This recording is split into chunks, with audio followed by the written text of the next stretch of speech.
E aí, pessoal, tudo certo? Os estudantes gaúchos podem se inscrever no Enem até a próxima sexta-feira, dia 21. Se liga!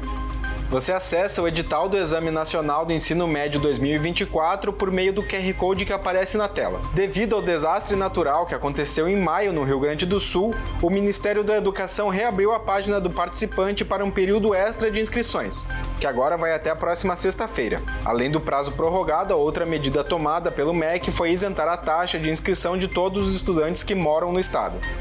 O primeiro encontro da oficina Preparando o Seu Projeto acontece nesta terça-feira. O evento acontece a partir das 7 horas da noite na Sala de Cinema Ulisses Jeremia, no Centro de Cultura Ordovás.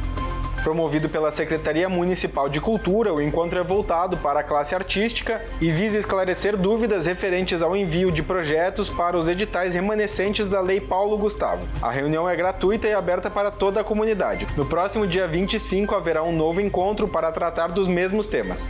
E o Órbita Literária convida para o encontro Poesia e Insurreição, que fecha o ciclo de 3 encontros promovidos pelo grupo.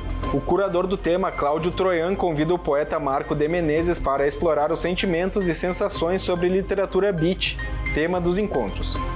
A reunião vai ser nesta segunda, a partir das 19h30, na Livraria do Arco da Velha. O evento é gratuito, pessoal, é só chegar e participar. Por hoje é isso, um abraço e até a próxima!